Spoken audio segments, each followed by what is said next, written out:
Oi, gente! Hoje nós vamos falar sobre o capítulo 5 do Evangelho de João. Se vocês não assistiram os demais capítulos, eu falo para você acessar aí o canal do YouTube, assista os demais vídeos, porque a gente está fazendo a sequência histórica e eu estou dando algumas explicações sobre o Evangelho de João para te ajudar a entender um pouco mais da Bíblia, tá bom? Hoje nós vamos ler sobre João capítulo 5.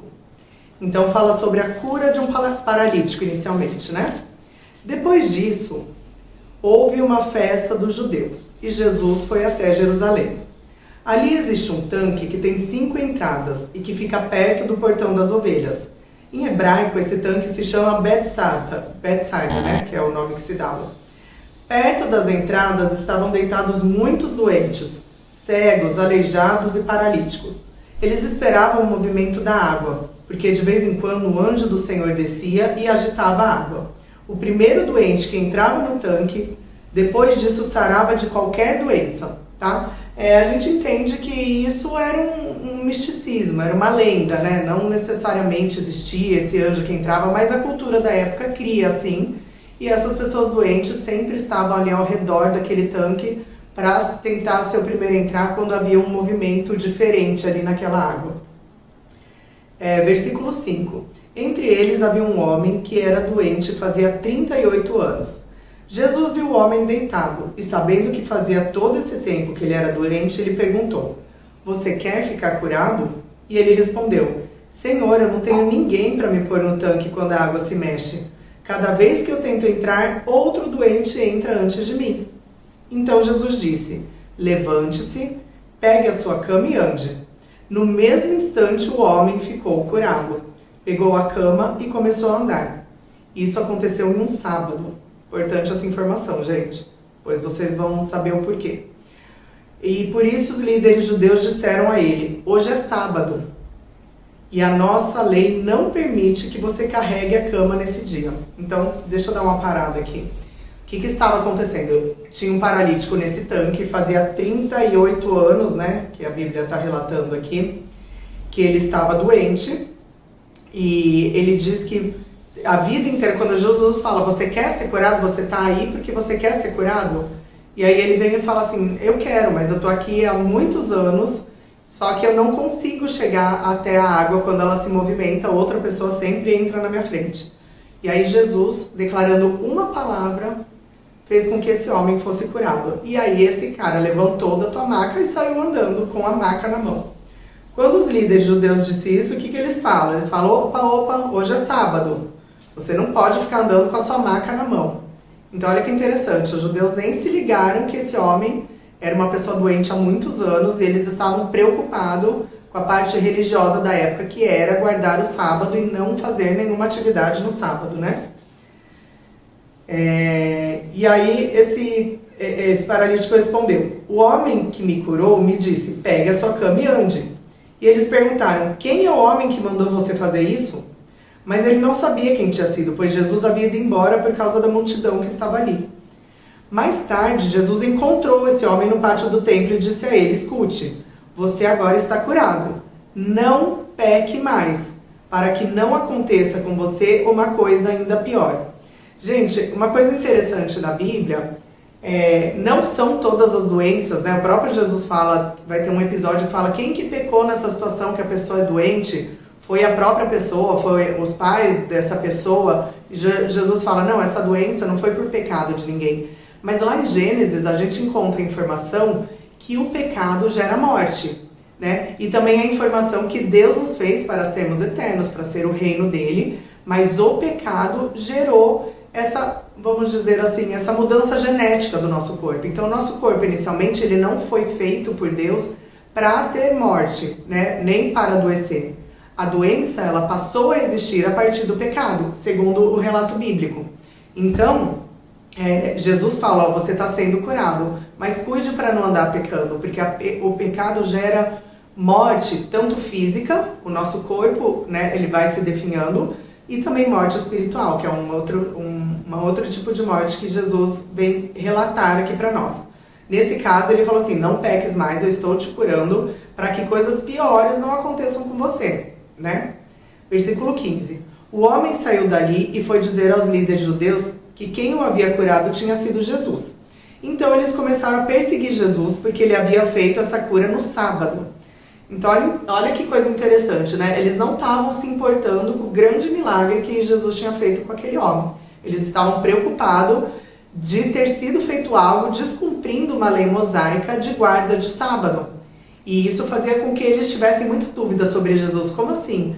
Jesus cura, faz um monte de milagre, mas ele faz coisas contra a nossa religião, né? Então, Jesus, ele era uma incógnita aí, principalmente para os fariseus e os judeus do Sinédrio da época. Então, Jesus disse a eles: o meu pai trabalha até agora, e eu também trabalho. E porque ele disse isso, os líderes judeus ficaram ainda com mais vontade de matá-lo. Pois além de não obedecer à lei do sábado, ele afirmava que Deus era o seu próprio pai, fazendo-se assim igual a Deus. Então Jesus veio trazer várias quebras religiosas, né? Jesus veio se apresentar e veio trazer informações para aquela cultura judaica muito diferente. Isso eu já expliquei no vídeo anterior. Ele começa a trazer conceitos muito diferentes do que aquela época tinha. Por isso até que muitos judeus não reconheceram Jesus, né? Mas o que reconheceram, viveram abundância com Jesus Cristo, né? Tanto na parte de cura, de milagres, mas principalmente espiritualmente falando. Então,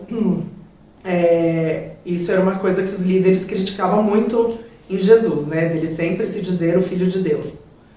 Versículo 19, a autoridade do Filho de Deus. Então Jesus disse a eles, olha o que Jesus responde: eu afirmo a vocês que isso é verdade. O Filho não pode fazer nada por sua própria conta, pois ele só faz o que vê o Pai fazer. Tudo que o Pai faz, o Filho também faz. Pois o Pai ama o Filho e lhe mostra tudo o que está fazendo. E vai mostrar a ele coisas ainda maiores do que essas. E vocês vão ficar admirados. Então Jesus está falando assim: eu estou fazendo algo porque eu fui enviado para isso. Deus me enviou justamente para eu mostrar o meu poder para vocês, para que eu me apresente para vocês como não só uma pessoa de cura e milagres, né? Que isso muitos têm esse conhecimento de Jesus de cura e milagre. Mas Jesus veio trazer muito mais do que essa informação. Ele não veio só trazer curas e milagres. Porque até no Antigo Testamento a gente vê muitas curas e milagres por deuses pagãos, né? Ou então pela medicina da época, magos faziam curas e milagres. Então Jesus, assim, ele tinha a cura e o milagre, então ele tinha esse sobrenatural, mas ele veio trazer muito mais do que isso. Ele veio trazer cura na alma, ele veio trazer verdadeira transformação e principalmente ele veio fazer com que a gente consiga se livrar do pecado, né? Daquilo que não agrada ao Senhor e daquilo que gera tanto problemas físicos como problemas espirituais dentro de nós, né? Como angústias, depressões. Então às vezes a gente aparentemente tem tudo, tem uma saúde perfeita, tem uma vida perfeita, mas pelo fato de nós não estarmos próximo do Senhor, porque segundo Jesus, Ele é o caminho, Ele é a verdade, Ele é a vida, ninguém chega até Deus a não ser por Ele, por essa falta de religação com Deus, a nossa alma fica adoentada, né? A nossa mente fica confusa, então a gente anda por caminhos tortuosos aí. Então ele veio trazer essa informação, que ele só fazia aquilo que Deus tinha pedido, né? Ou aquilo que Deus mostra para ele fazer. E lembrando que no Antigo Testamento eles só tinham a visão de Deus Pai. Eles não tinham ainda o papel do Messias, né? O Messias estava se apresentando naquele momento. O Deus Filho estava se fazendo conhecer naquele momento. Então era muito importante, por entendimento da época, ele sempre fala, ó, eu e o Pai somos um. Eu estou fazendo aquilo que aquele Deus que vocês dizem que conhece, está pedindo para eu fazer. Então ele sempre faz referência ao Deus Pai por esse motivo também, né? E aí ele fala no versículo 21, né, que ele ainda iria fazer mais coisa que as pessoas ficariam muito admiradas. Versículo 21. Porque assim como o Pai ressuscita os mortos e lhe dá vida, assim também o Filho dá vida aos que ele quer. O Pai não julga ninguém, mas deu ao Filho todo o poder para julgar, a fim de que todos respeitem o Filho, assim como respeitam o Pai. Então ele está falando assim, ó, todo o poder Deus está me dando. E como que ele estava mostrando esse poder para as pessoas naquele momento? Com os milagres, com a apresentação de toda a onisciência que ele tinha, né, sobre as histórias, por conhecer fatos da vida das pessoas, como foi o caso da mulher de Samaria, que a gente falou no capítulo 3, todas essas informações faziam com que ele mostrasse as características, os atributos de Deus que também estavam nele. Assim como esses atributos estavam no Pai, também estavam em Jesus. Aí ele fala, quem não respeita o Filho, também não respeita o Pai que o enviou. Eu afirmo a vocês que isso é verdade. Quem ouve as minhas palavras e crê naquele que me enviou, tem a vida eterna, e não será julgado, mas já passou da morte para a vida. Eu afirmo a vocês que isso é verdade. Vem a hora, e ela já chegou, em que os mortos vão ouvir a voz do Filho de Deus, e os que a ouvirem viverão. Assim como o Pai é a fonte da vida, assim também fez o Filho ser a fonte da vida. E ele deu ao Filho autoridade para julgar, pois ele é o Filho do homem. Então, gente, aqui Jesus está sendo muito claro com os fariseus, né? Sabe toda essa divindade que vocês conhecem do Deus Pai? Sabe todo esse poder que vocês sabem que Deus tem? Porque no Antigo Testamento Deus fez muito por esse povo, né? Deus agia de forma sobrenatural. Vamos dar um exemplo aí, a queda do muro de Jericó, que era um muro altíssimo, era uma fortaleza, né? O muro da cidade de Jericó. E o que Deus, né, falou para eles? Ó, vocês vão marchar, vocês vão rodar 7 vezes ao entorno dos muros das muralhas de Jericó, e esse muro vai cair, sem você colocar suas mãos humanas. Então isso aconteceu, a abertura do Mar Vermelho, né? Como que se explica isso? Então eles não, né? Mas os antepassados dele relatavam, tanto oralmente e também por escrito, todas as maravilhas que esse Deus tinha feito. E agora Jesus chega e fala assim, ó, sabe toda essa autoridade, sabe todo esse poder? O Pai deu a mim. Ninguém vai conhecer a Deus, ninguém vai se achegar a Deus a não ser por mim. Toda a autoridade, todo o poder foi dado à minha pessoa. Né? Por isso que nós entendemos que tudo é em nome de Jesus, porque Deus Pai deu essa autoridade a Jesus Cristo, segundo o relato bíblico, tá? Não fiquem admirados por causa disso, pois está chegando a hora em que todos os mortos ouvirão a voz do Filho do Homem e sairão das suas sepulturas. Aqueles que fizeram o bem vão ressuscitar e viver, e aqueles que fizeram o mal, vão ressuscitar e ser condenados. Então aqui ele está falando da ressurreição. Jesus ele joga muita informação que depois ele repete ao longo das narrativas, né? Em conversas com os discípulos, em conversas com as multidões e também em conversa com os fariseus e os religiosos da época, né? Então assim, quando ele fala que a gente vai ressuscitar da morte, que a gente vai ter uma novidade de vida, conforme a gente vai estudando, nós vamos perceber que, sim, ele fala da ressurreição, mas isso já acontece no nosso encontro com Jesus, né? A nossa vida com Deus, quando a gente encontra Jesus Cristo e a gente se religa a Deus através de Jesus Cristo, que é algo que acontece no plano espiritual, né? A gente não enxerga, mas a gente entende isso porque há uma mudança genuína no nosso coração, na nossa mente, no nosso caminhar. Então, quando isso acontece, isso é uma ressurreição. Então nós estávamos mortos nos nossos delitos, nos nossos pecados, fazendo milhares de coisas que a gente muitas vezes achava que era correto, mas que de fato não agradava a Deus.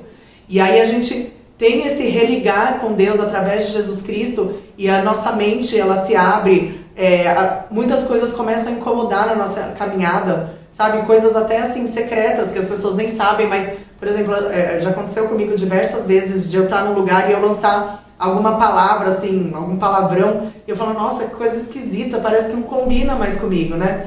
Então são coisas assim, são incômodos que começam a acontecer no nosso interior. É como se fosse um renascimento, né? Então nós estávamos mortos nos nossos delitos, nos nossos pecados, na nossa maneira de viver, achando que estava super bom, que estava maravilhoso, mas isso gerando angústia, né? Como eu não sei quem já assistiu meu testemunho, mas eu tinha uma angústia muito profunda na minha alma. Eu tinha muita coisa, muitos amigos, mas eu sempre estava angustiada no meu coração, parecia que tinha um vazio dentro de mim, e isso foi preenchido e tudo isso foi curado, como se Deus tivesse trazido um novo fôlego de vida para mim, né? Então, Cristo veio trazer, além dessa observação da ressurreição, que é uma coisa que nós vamos ler mais para frente, ele veio falar dessa nova vida nele, né? Com o Espírito dele. Então, é como se fosse um novo fôlego de vida mesmo que ele nos dá. Versículo 30, testemunhos a favor de Jesus. Jesus continuou a falar a eles. Ele disse, eu não posso fazer nada por minha própria conta. mas eu julgo de acordo com o que o Pai me diz. O meu julgamento é justo porque eu não procuro fazer a minha própria vontade, mas a vontade daquele que me enviou. Se eu dou testemunho a favor de mim mesmo, então o que eu digo não tem valor, mas existe outro que testemunha a meu favor, e eu sei que o que ele diz a respeito de mim é verdade. Vocês mandaram fazer perguntas a João, e o testemunho que ele deu é verdadeiro. Eu não preciso que ninguém dê testemunho a meu favor, mas digo essas coisas para que vocês sejam salvos. Então, assim, o João Batista já estava testemunhando a favor de Jesus, como eu falei para vocês nos capítulos anteriores. O pai de João Batista teve uma revelação de quem seria o João Batista, e João Batista teve uma revelação do próprio Deus, que ele iria reconhecer o Messias, né, o Salvador dos seres humanos, através do batismo, quando viesse o Espírito Santo. A gente falou, salvo engano, em João 2, que foi falado sobre esse capítulo. E aí vocês, quem não assistiu os primeiros capítulos, corre lá para assistir, que é uma informação importante. Então, assim, João Batista já veio para testemunhar a favor de Jesus, né? Ele veio preparar o caminho para Jesus, e Jesus tá falando sobre isso, que tudo que ele fazia era porque Deus estava fazendo com ele. Só que, assim, os judeus não estavam crendo muito que o que Jesus falava e fazia vinha da parte de Deus mesmo, porque eles achavam que Jesus trazia informações e coisas muito diferentes do que eles criam, né? Por exemplo, essas quebras do sábado que ele fazia. Então, os judeus tinham uma visão muito religiosa, muito pragmática, e Jesus trazia um reino espiritual. Ele trazia algo que vinha de dentro para fora, não de fora para dentro. Então era muito estranho aos judeus tudo que Jesus falava.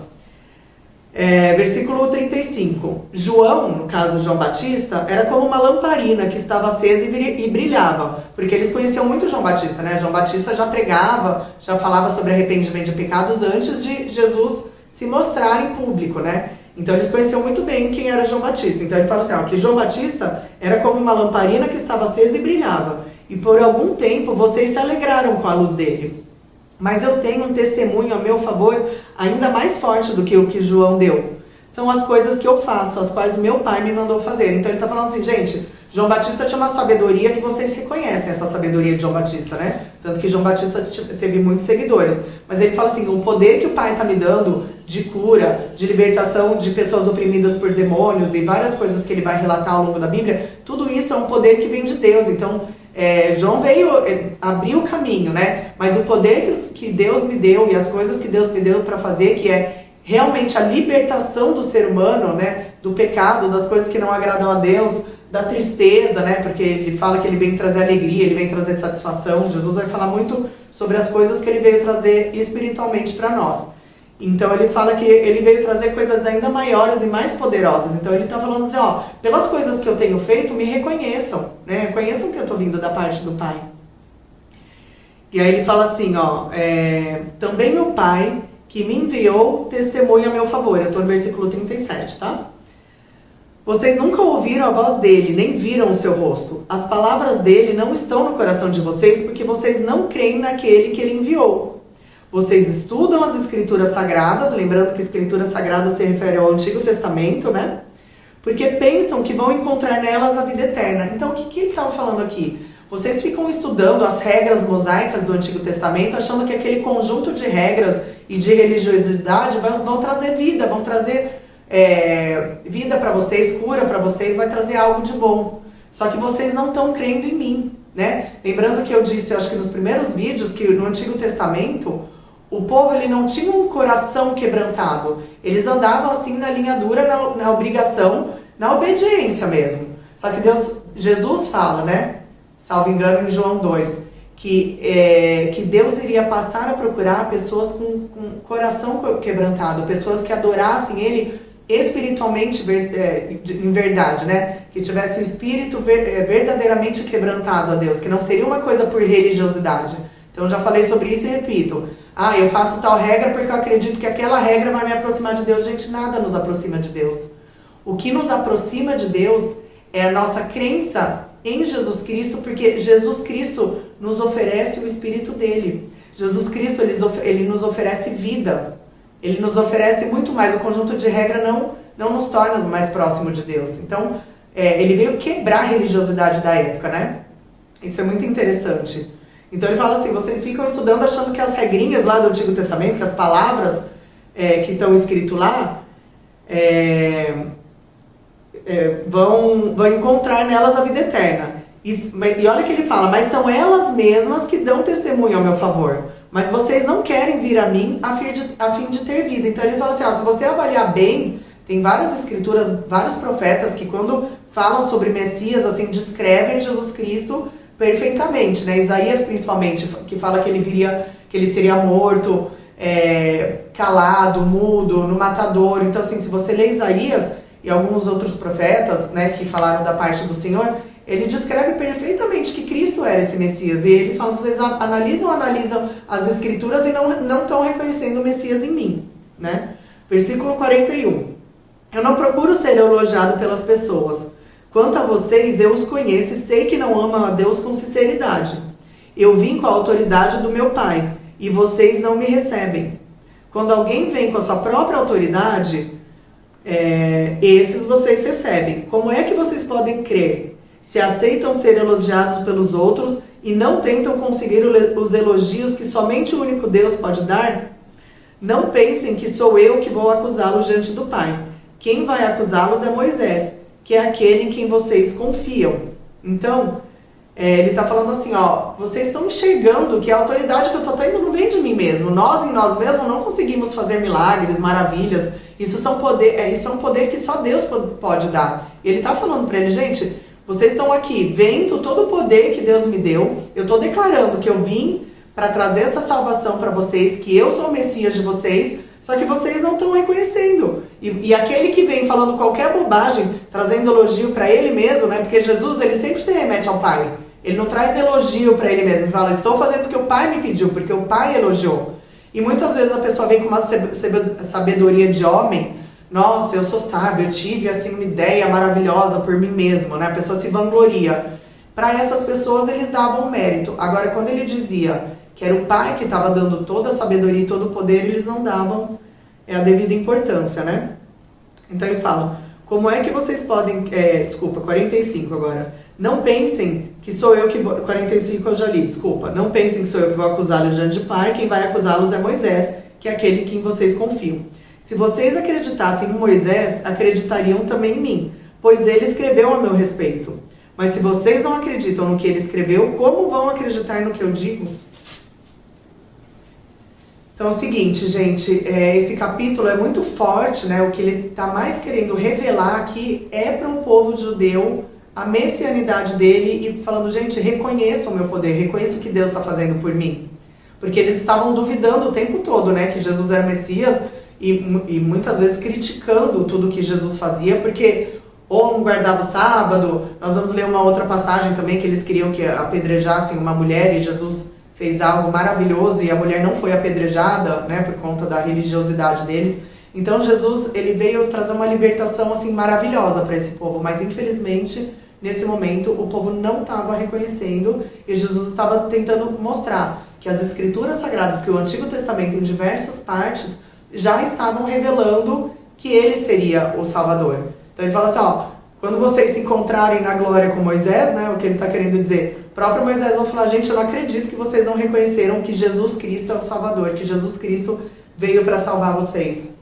Então, esse capítulo 5, ele é bem expressivo, né, no que Jesus está tentando mostrar para os judeus daquela época, tá bom? Não sei se esse capítulo ele é bem denso, não sei se ele ficou confuso para vocês. Se quiserem mais alguma explicação de alguma passagem, se quiserem que eu relacione com mais alguma passagem bíblica da época, vocês deixam um comentário, vocês comentem aí se estão gostando, se não estão gostando, se está ficando claro para vocês, tá bom? E até o próximo capítulo, viu? Deus abençoe.